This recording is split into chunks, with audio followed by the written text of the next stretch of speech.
going to be very loud and thunderous. Okay, moving on to the actual part of our semi-program. So, I'm Max, and this is Forecaster Lorraine over here, and we will be unboxing history today with Oh Crap. Let's go to Max on the scene to find out. So, thank you very much, Jim. Okay, so today we're going to be unboxing history. You heard it right, folks. Only from here from Crazy News Networks with Oh Crap. Today we're going to be learning throughout our homeschooling and many different other ways. We're going to be working in collaboration with Sarah from the Royal Canadian Regiment Museum to identify and explain the history and the significance of the objects in this crate. Stay tuned for more details. Hello, my name is Sarah. I'm the public programmer here at the Royal Canadian Regiment Museum. At the RCR Museum, we look at the history of the first permanent force infantry unit in Canada. We're very lucky to be able to work out of the historic Wolseley Barracks located in London, Ontario. Before we begin, what about a nice cup of tea?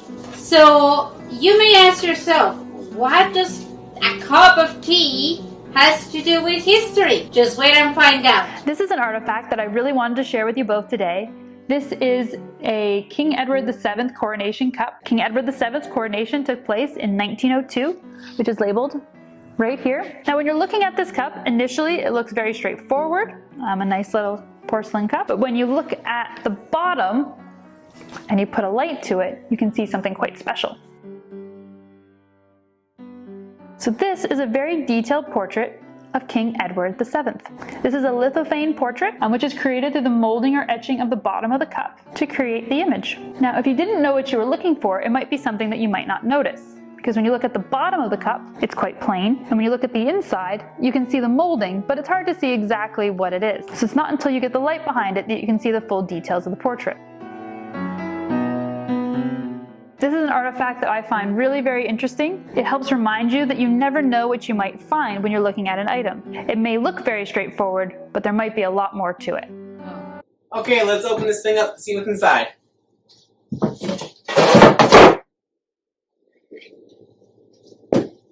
Oh, there's a letter inside.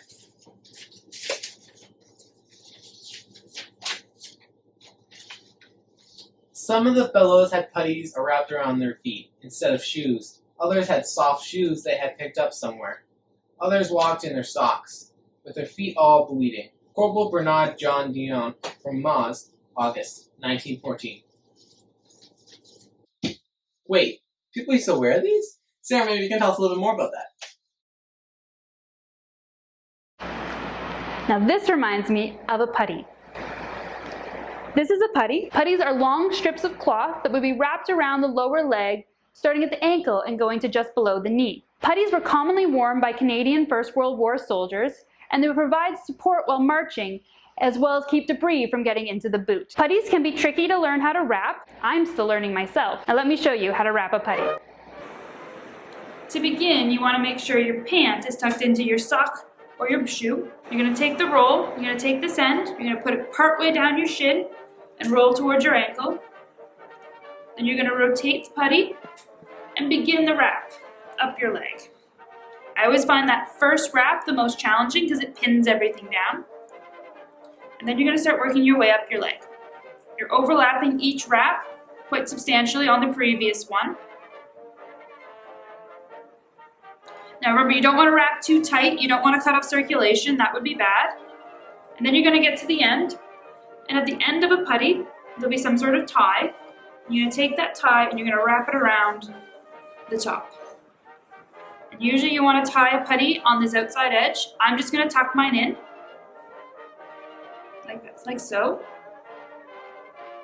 And that is a basic introduction on how to wrap a putty. Hey, I found other things in the box. Flags. Do you play with them? Or do you wave some to someone on the other side? Let's ask Sarah. These flags can be used for semaphore. Semaphore is a visual means of communicating. The flags are designed to be visible over very long distances. You have specific arm positions which help represent each letter. You can think of the positions like a clock face, straight up and down, out to the sides, and the angle. I'm going to spell a message. Can you figure out what it is?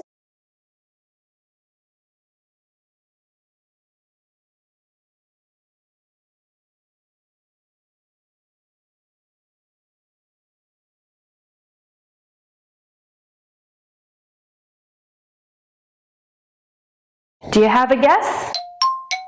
The message was, Canada. The RCR used Semaphore during the Second World War when they had difficulties with their radios. Captain Dillon would signal RCR in Semaphore when looking for missing forward companies. Today we are continuing our series. We're diving into history to find out more. Off to Camera Lorraine on Channel 9 News. Hello. So, we're gonna see what else there's in the box. We have a book, ooh, a newspaper, and a one-of-a-kind World War II collectible lunchbox. And some photos. Lorraine, may you please show the photos to the camera? In this picture, it says something about Morse Code. What is that? Over to you, Sarah. Morse code is another method of sending messages. The messages are often sent using light or sound. Each letter is represented by a combination of dots and dashes. Dots are worth 1 beat and dashes are worth 3. For example, an R is a dot, a dash, and a dot. An E is an easy one to remember. It is the shortest letter and it is just a single dot. Can you figure out this message? You already know an R and an E. And this is the T and an H and an M and a U and an S and a C. As you learn the Morse code alphabet, it becomes much easier to translate messages. Welcome back to this news channel. As you can see, my associate Lorraine is gone. We don't know why. If you know anything about her, please message it down below. Ooh, a tactical map. And we have a book here. It's hella heavy. Okay. June 6, 1944, the D-Day Experience. Ooh, very nice book. Very expensive book. What are you doing in here, buddy? I'd like to introduce my friend, Squiggles. He is a World War II survivor of the trenches. Squiggles, can you tell me what it was like those times? I will try to translate from my squiggle-knees. Squiggles, what was it like in the trenches?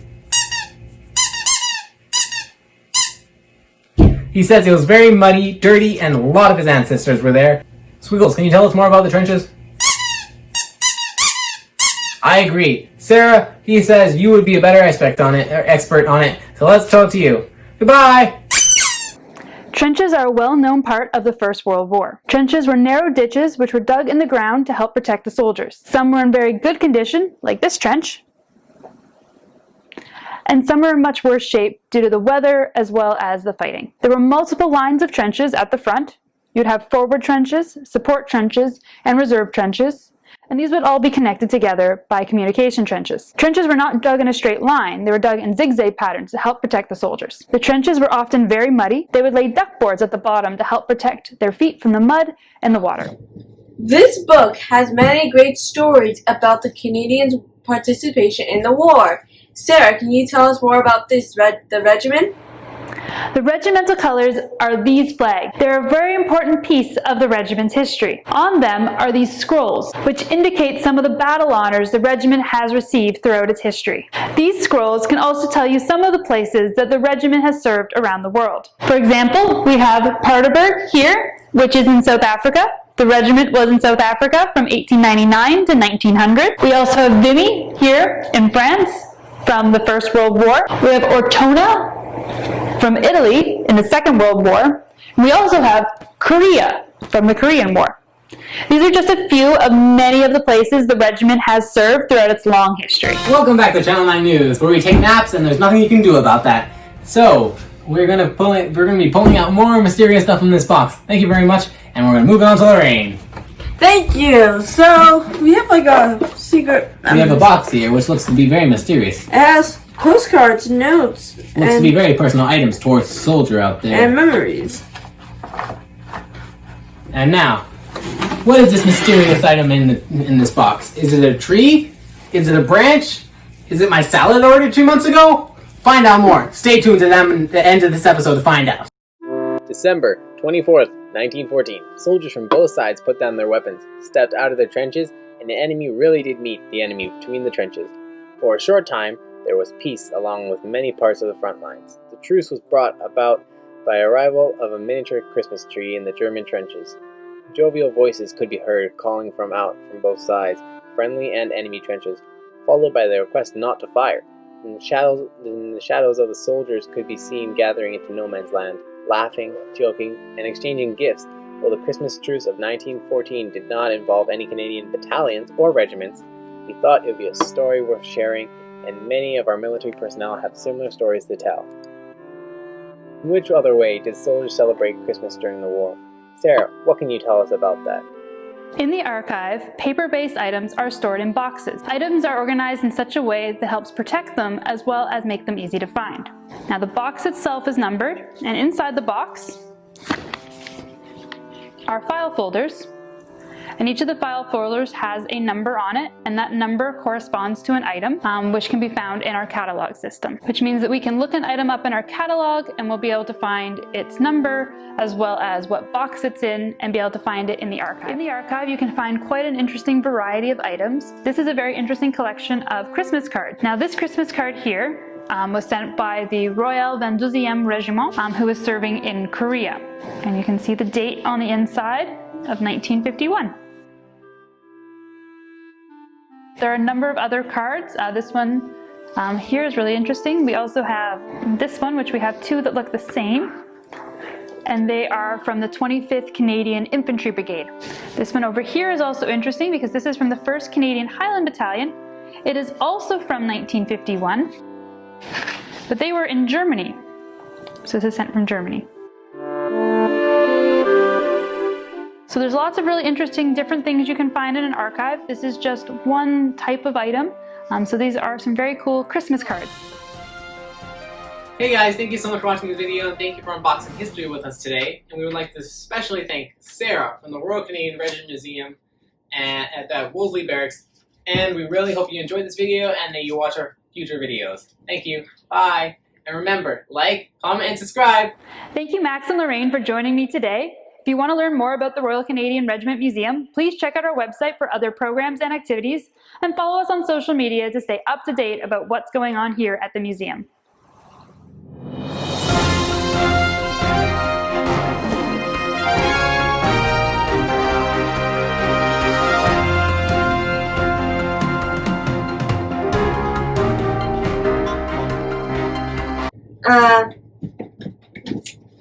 This book right here.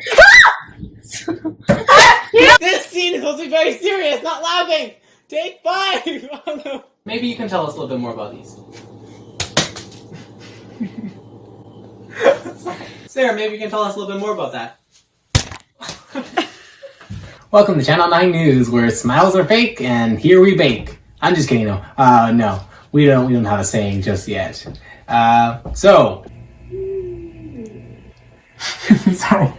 you know, you should always look through maps. They may have coupons to places you like to eat. What else is here? Ooh. June 6th, 1940.